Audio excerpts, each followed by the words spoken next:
ಎಲ್ರಿಗೂ ನಮಸ್ತೆ. ನಾನಿವತ್ತು ಬಯ್ಯನ ಅಂತಲೇ ವಿಡಿಯೋ ಮಾಡ್ತಿದ್ದೀನಿ. ಇಲ್ಲಿ ಹೊಸ ಸಿಂಟೆಕ್ಸ್ ಕೂರಿಸಿ ಏನು ಫಿಲ್ಟರ್ ನೀರಿಗೆ ಹೋಗಂಗೆ ಅಂತ ಮಾಡ್ತಾಯಿದ್ವಲ್ಲ, ಇಲ್ಲೆಲ್ಲ ಗಲೀಜಿತ್ತು ತೆಗಿಯೋಣ ಅಂತ ಹೋಗಿ ಇದೊಂದು ಸ್ವಲ್ಪ ಪಾಚಿ ಕಟ್ಟಿತ್ತು. ಈ ಪಾಚಿ ಕಟ್ಟಿರೋದು ಕ್ಲೀನ್ ಮಾಡೋಕ್ಕೆ ಅಂತ ಹೋದಾಗ ನೋಡಿದ್ರೆ ಆ ನೀರನ್ನ ಓಪನ್ ಮಾಡಿ ಬಿಡ್ಕೊಂಡ್ರೆ ಎಲ್ಲಿಗೂ ನೀರು ಹೋಗ್ತಾಯಿಲ್ಲ. 2 ಪೈಪಲ್ಲಿ ನೋಡ್ರಿ ನೀರು ಹೋಗ್ತಾನೆ ಇಲ್ಲ. ಯಾಕೆ ಹಿಂಗೆ ಆಗ್ತಾಯಿದೆ? ಇಲ್ಲಿ ಯಾಕೆ ಸೆಂಟ್ರ್ ನೀರು ನಿಂತ್ಕೊತಾ ಇದೆ ಅಂದರೆ ಸರಿಯಾಗಿ ಗಾರೆನೇ ಹೇಳ್ದಿಲ್ಲ, ಸರಿಯಾಗಿ RCC ಹಾಕಿಲ್ಲ ಅಂತ ಅನ್ನಿಸ್ತು. ಅಲ್ಲ, ಈ RCC ಹಾಕಲಿಲ್ಲ ಅಲ್ಲ, ಅವ್ರಿಗೆ ಅಟ್ಲೀಸ್ಟ್ ಗೊತ್ತಾಗಲಿಲ್ವ ಈ RCC ಹಾಕ್ಬೇಕಾರೆ ಮಾಡ್ಬೇಕಾರೆ ಅಂತ ಅವ್ರಿಗೆ ಭಯನ ಅನ್ನಿಸ್ತು. ಇಲ್ಲ ಪಾಪ ಅವ್ರಿಗೆ ಯಾಕೆ ಭಯನ, ಇಂಜಿನಿಯರ್ ನಿಂತಿದ್ದು ಹಾಕ್ಸ್ಬೇಕಾಯ್ತಲ್ಲ ಅವ್ರಿಗೆ ಬೈಬೇಕಾಯ್ತು ಅನ್ನಿಸ್ತು. ಇಲ್ಲ ಅವರಿಗೂ ಬೈದ್ರೂ ಪ್ರಯೋಜನ ಇಲ್ಲ. ಅವರು ಪಾಪ ಯಾರ್ಯಾರಿಗೋ ಕೆಲಸ ತಗೊಬೇಕಾದ್ರೆ ಲಂಚ ಕೊಟ್ಟಿರ್ತಾರಂತೆ, ಅವರಿಗೂ ಬೇಡ ಅನ್ನಿಸ್ತು. ಕೊನೆಗೆ ಯಾರಿಗೆ ಬೈಯೋದು, ಯಾರಿಗೆ ಹೇಳೋದು ಇದನ್ನು ಸರಿಯಾಗಿ ವ್ಯವಸ್ಥೆ ಮಾಡೋಕ್ಕೆ? ಮತ್ತು ಇದಕ್ಕೊಂದಿಷ್ಟು ಟ್ಯಾಪೆ ಹಚ್ಚಿ ಗಾರೆ ಹಾಕಿ ಇದೇನು ನೀರು ಹಂಗೆ ಮಾಡಿ ಇದಕ್ಕೆ ಮತ್ತೊಂದು ಬಿಲ್ ಮಾಡ್ಕೊಳ ಅಂತದ. ಇಲ್ಲಿ ರಾಜಕಾರಣಿಗಳು ಹಂಗಾರೆ ಸಮಥಿಂಗ್ ಕೇಳ್ತಾರೆ, ಅದಕ್ಕೋಸ್ಕರ ಅವರು ಸರಿಯಾಗಿ ಕೆಲಸ ಮಾಡ್ತಾಯಿಲ್ಲ.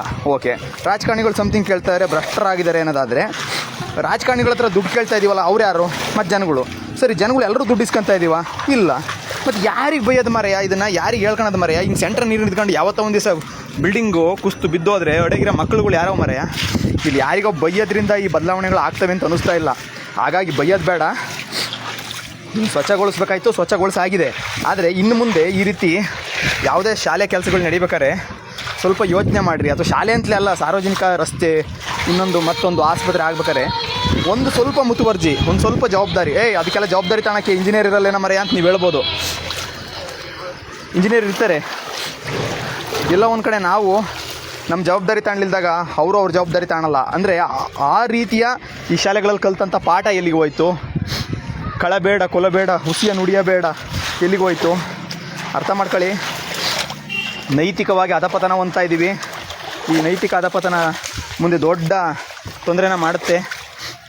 ಒಂದೊಂದಿಷ್ಟು ಜವಾಬ್ದಾರಿಗಳು, ಒಂದೊಂದಿಷ್ಟು ವಿಚಾರಗಳಲ್ಲಿ ಮತ ಹಾಕ್ಬೇಕಾರೆ, ಆಮೇಲೆ ಬೇರೆ ಬೇರೆ ಸಮಯಗಳಲ್ಲಿ ನಾವುಗಳು ಪ್ರಜೆಗಳು, ಪ್ರಭುಗಳು, ಇದು ನಂದಪ್ಪ, ಇದು ದುಡ್ಡು, ಇದಕ್ಕೆ ನೋಡಿ, ಇದಕ್ಕೆ ಏನಾದ್ರು ಮತ್ತೆ ನಾವು ಹೌದು ಹಿಂಗೆ ನಿಲ್ತಾ ಇದೆ ಅಂತ ಏನಾದ್ರು ಶಾಲೆಯವ್ರು ಕಂಪ್ಲೇಂಟ್ ಮಾಡಿ ಚುರುಕಿ ಹಾಕ್ಸೋದು ಇನ್ನೇನೋ ಮಾಡೋದೋದ್ರೆ ಮತ್ತೆ ದುಡ್ಡು ಯಾರ್ದು?